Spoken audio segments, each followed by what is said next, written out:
Welcome to the Deep Dive. We're the show that, cuts through the noise, stacks up the research, and tries to pull out the really important nuggets of knowledge for you. And today, we're tackling a question that might just change how you see the world. What if the whole global trade system, the engine of our connected planet, isn't just struggling? What if it's fundamentally broken? And not just by accident, but actually by design. It's a really big claim, isn't it? But it's one that our source material for today, Rethinking Trade, a blueprint for a just and thriving global economy, really digs into with incredible detail. So our mission today is to dive deep into why our current global trade setup seems to be failing so badly, and maybe more importantly, how we could potentially radically redesign it, Yeah. for fairness, efficiency, and global justice. Yeah, because when you think trade, you probably think tariffs, maybe supply chains, maybe, I don't know, container ships. But here's where it gets really interesting and honestly a bit sobering. This blueprint argues that the system we have now, the one born out of those post-World War II hopes for peace and prosperity, well, it's actually become a kind of silent accelerant for some of our biggest crises. We're talking deepening inequality, making climate risks worse, even fueling geopolitical tensions. It's quite a charge. It is, and what's fascinating is how the authors don't just list problems, they connect the dots, Yeah. between things that seem separate, like climate change and job losses, and trace them back to the underlying architecture of global trade. They're really showing a systemic breakdown. Exactly. So whether you're like prepping for a big meeting or just trying to catch up on global affairs, or maybe you're just incredibly curious, you're about to find out why rethinking trade isn't just some niche thing for economists or policymakers. This deep dive, it's about understanding how everything gets made from your morning coffee to your smartphone, who actually profits, and, well, the future of the planet, really. Okay, let's unpack this. Right, so let's maybe kick off at the beginning. The blueprint does acknowledge the initial promise, right? The post-World War II trade order, things like ECONI, the WTO, Bretton Woods, the IMF, the World Bank, they were designed to stabilize things, promote trade.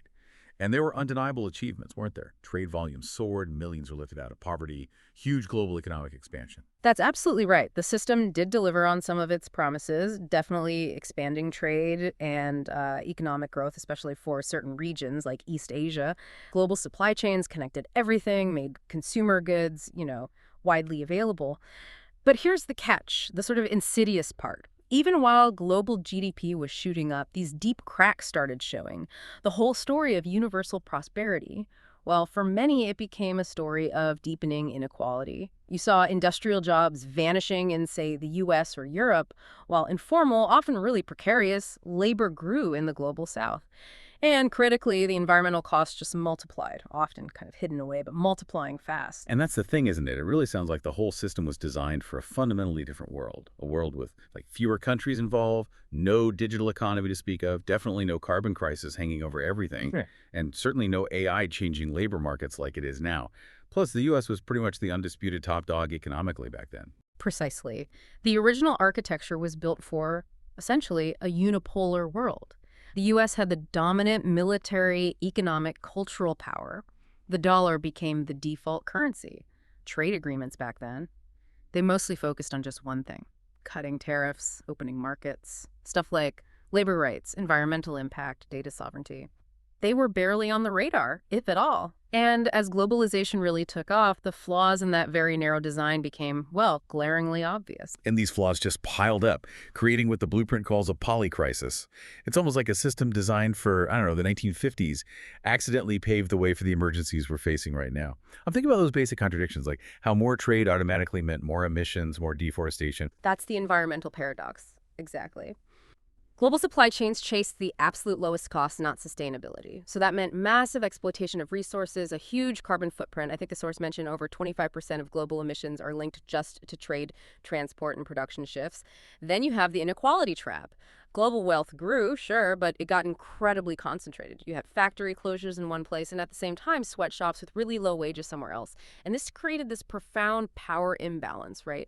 Trade rules were often written by and for the most powerful nations and corporations, which consistently put the global South at a disadvantage. And then, yeah, the digital void, the internet, platform monopolies, they just exploded and trade law couldn't keep up, leaving huge questions about data, digital services, access, mostly unanswered. And then, just when the system seemed like it was already groaning under the weight, boom, The polycrisis era hits in the 2020s. It wasn't just another challenge. It was like a massive stress test that just laid bare all the core vulnerabilities. It proved, didn't it, that just tweaking things wasn't going to cut it. We saw those incredibly fragile supply chains with COVID-19. We saw trade being used as a weapon, sanctions, conflicts, trade itself becoming a major climate problem, and now AI just completely changing the game on comparative advantage.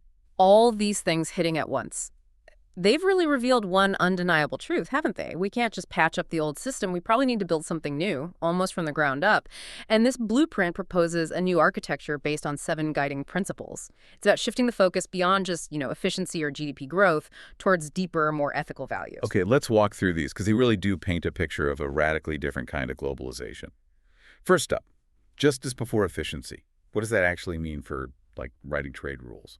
It means that, fundamentally, every trade agreement has to prioritize human dignity, fair wages for workers everywhere, and respecting ecological limits first.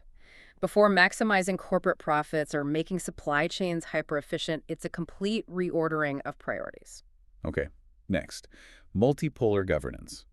This sounds like a direct challenge to the old way of doing things, the old power structures. It absolutely is. This principle insists that all regions, and especially those voices from the global south that have been historically marginalized, they must have a real seat at the table when decisions are made.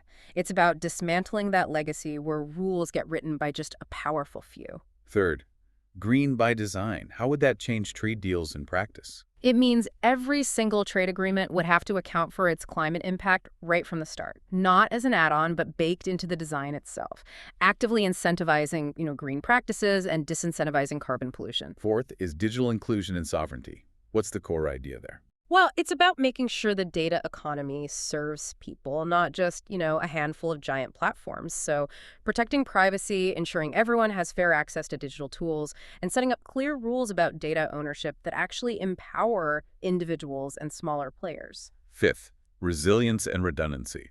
This feels incredibly relevant after the supply chain chaos we've seen recently, doesn't it? Absolutely. It's about moving away from those super fragile just-in-time models towards more spread out regional production.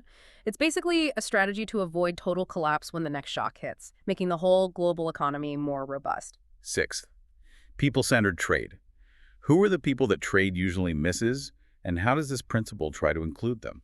This aims to empower the vast majority who are often invisible in trade stats. Small businesses, women entrepreneurs, indigenous communities, informal workers, the backbone of many economies.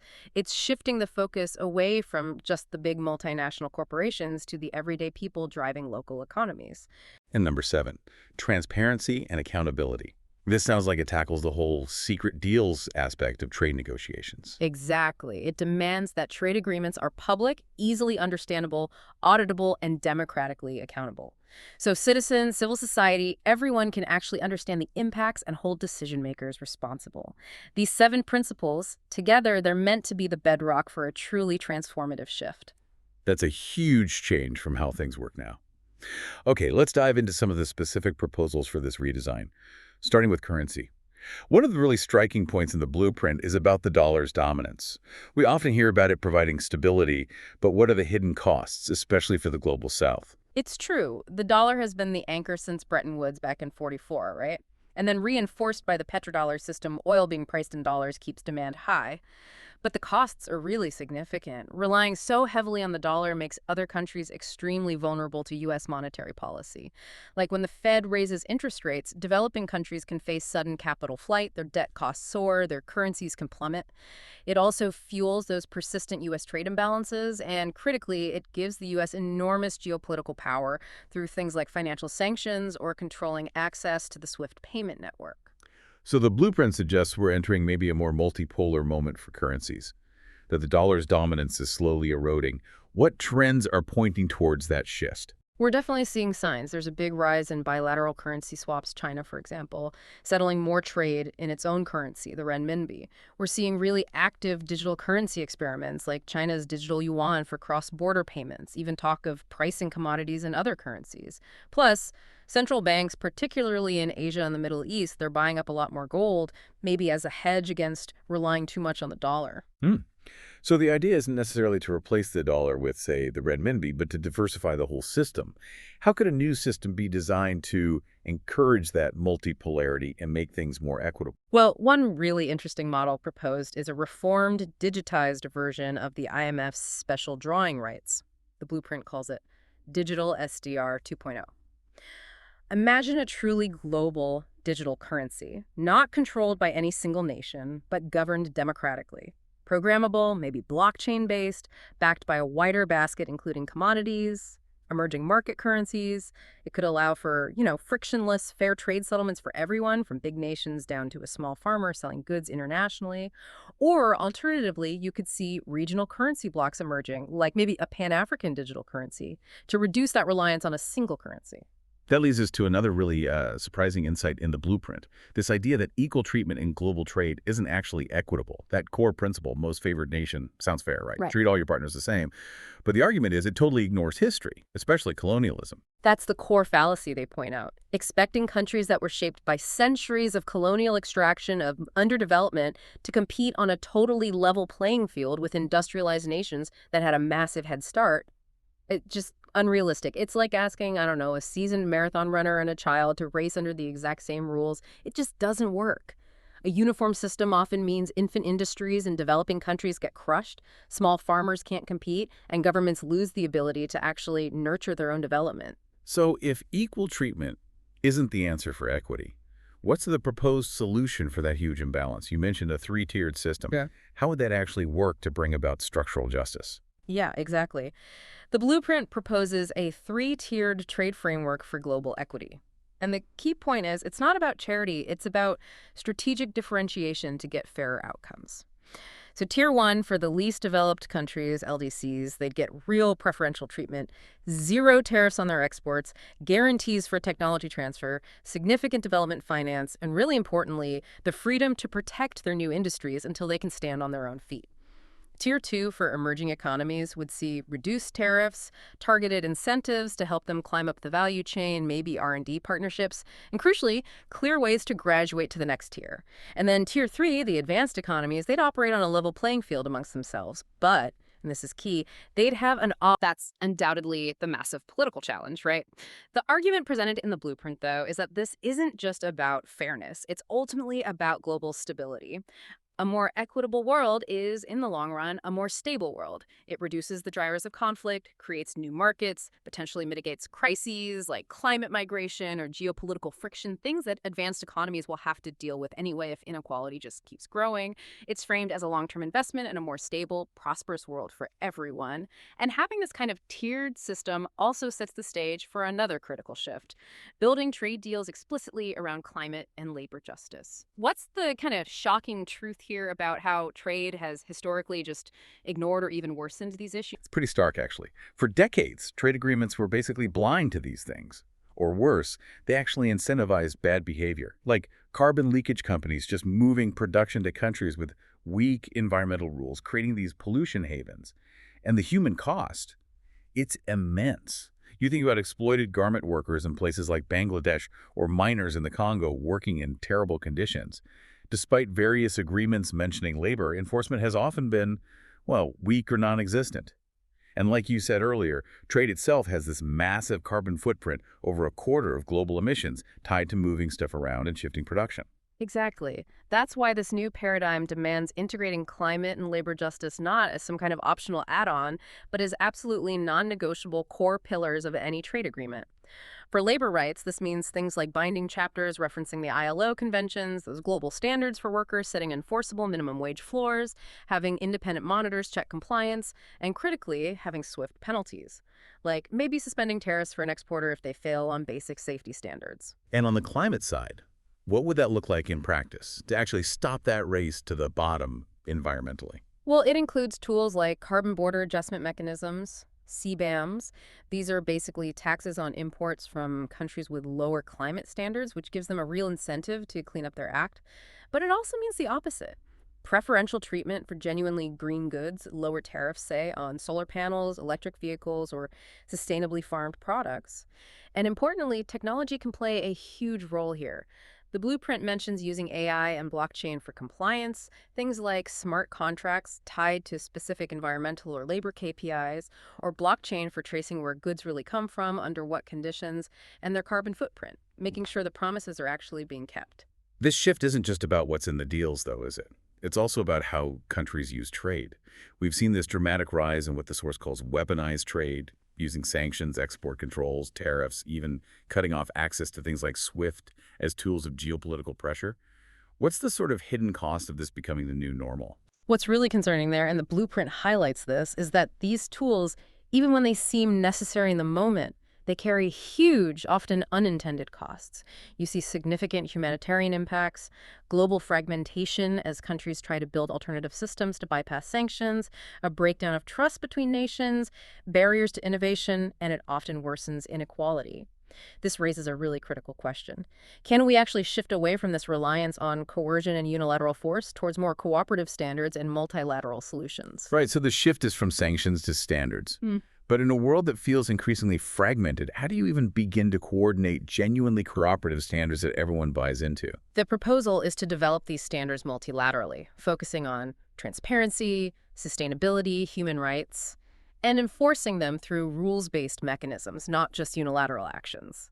The specific solution offered is an International Trade Standards Forum, ITSF, a new institution, crucially with multi-stakeholder governance, not just governments, but also civil society, labor unions, businesses, all involved. They'd have working groups sector by sector to draft and coordinate these new global standards. It's about moving from unpredictable, often coercive actions to a shared, predictable framework. Okay, shifting gears slightly. Let's talk about what the blueprint calls trade for the people. And this idea of a universal digital trade identity, it really brings home what it calls the exclusion problem, the staggering fact that billions of people are effectively locked out of global trade. Small farmers, street vendors, and formal businesses, just because they lack a formal legal identity or access to finance or can't navigate the logistics. It's a massive barrier, isn't it? And often invisible to those of us in the formal economy.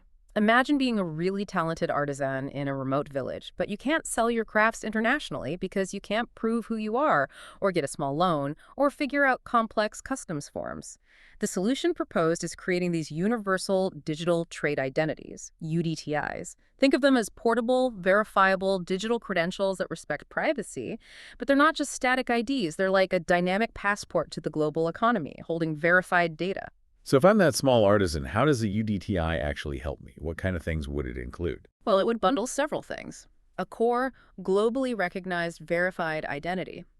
Then, trade credentials proving you're a legitimate business. Maybe a reputation score built from peer reviews, kind of like Yelp, but for global trade partners.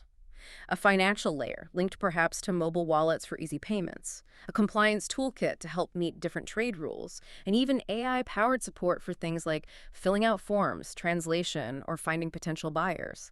This kind of identity could genuinely transform trade from a system full of gatekeepers into more of a highway of opportunity, allowing that farmer to sell directly overseas, the artisan to access fair trade markets, or a micro-entrepreneur to finally get that loan. It's really about democratizing access on a huge scale. And making trade truly transparent and inclusive like that, well, it needs technology, right? The blueprint goes into detail about how AI, blockchain, other emerging tech could fundamentally change the current system, which, let's face it, is often plagued by opaque supply chains, fraud, bottlenecks, high costs, especially for the smaller players. Absolutely. Leveraging technology is critical here. AI, for instance, can offer huge optimization predictive analytics to spot problems, detecting unusual trade patterns that might indicate fraud, using natural language processing to make sense of complex legal documents, or even acting as chatbots to help small businesses navigate regulations. Blockchain, on the other hand, offers that crucial element of trust and traceability, immutable records, smart contracts that execute automatically when conditions are met, decentralized ledgers. You can use it for digital certificates of origin, or even tracing sustainability claims. Think of platforms like Maersk and IBM's TradeLens, providing real-time, tamper-proof visibility into cargo shipments. And then there's IoT, the Internet of Things, for actually monitoring the goods themselves in real time. Yes, exactly. IoT sensors on cargo containers tracking everything from temperature and humidity to GPS location, sending real-time alerts if conditions change, maybe to customs or the buyer. The overall impact of weaving these technologies together could be profound, dramatically reducing costs, speeding things up, lowering barriers to entry to democratize access, and fundamentally enhancing the integrity and transparency of supply chains. It could benefit everyone, from the biggest corporations right down to the smallest producers. Wow. Okay, this all seems to build towards a really grand vision, what the blueprint actually calls a planetary Marshall Plan, drawing lessons from the original Marshall Plan that rebuilt Europe after the war, but applying that kind of scale and ambition to today's global challenges. A massive global financing initiative using trade to drive inclusive, sustainable development. The scale of the need is just staggering, isn't it? Billions still lack basic internet, clean water, and the blueprint points to this huge $2.5 trillion annual financing gap just to meet the Sustainable Development Goals. So this Planetary Marshall Plan calls for trillions in investment, coordinated multilaterally, and this is crucial, directly aligned with those climate and labor justice goals we talked about. The focus would be on building essential infrastructure globally, both physical and digital, things like green energy grids, digital public infrastructure, modern logistics networks, skills training programs, and climate-resilient agriculture. And the money. How would this even be financed? It sounds like it goes beyond just traditional government aid or loans from development banks. What are the sort of radical new revenue streams being proposed? Yeah, this is where it gets really innovative. The proposal includes new global revenue streams, things like those carbon border taxes we mentioned, financial transaction taxes, digital service taxes targeting big tech companies, and even aggressively going after illicit financial flows, capturing some of that money currently hidden away in tax havens and redirecting it. It's about moving beyond traditional aid models towards more systemic, self-sustaining funding mechanisms that also tackle existing inequalities and externalities. So what does all this mean for the really big picture for global governance? It sounds like it's pointing towards a genuine Bretton Woods 2.0, a completely new deal written together. The argument being that the old system, Bretton Woods 1.0, is fundamentally failing now because of its geopolitical imbalances, its rigidity, the fragmentation, the deep distrust, and just the pervasive injustice where the benefits skew so heavily towards powerful states and capital. Which raises that fundamental question, right? If the old system is broken, how do you rebuild trust? How do you create a new framework that actually serves everyone? The blueprint proposes new core principles for this new deal: equity, sustainability, transparency, resilience, and solidarity. These aren't just aspirational words. They're meant to be the non-negotiable foundation. And this idea of a new global summit, maybe symbolically held in the global south, Nairobi, Rio, Dhaka, involving not just governments, but a really diverse group. Indigenous leaders, youth activists, labor unions, small businesses, climate scientists.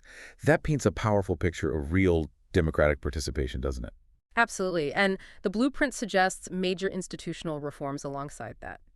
Revamping the WTO, maybe expanding representation, truly democratizing its agenda setting, perhaps adding dedicated panels for climate and labor issues, reforming the IMF's voting structure to reflect today's world, not the world of 1944, having the World Bank really focus its efforts on funding just energy transitions, and even creating entirely new bodies like a new global digital commons authority to oversee things like AI governance, data rights, and ensuring equitable access to technology globally.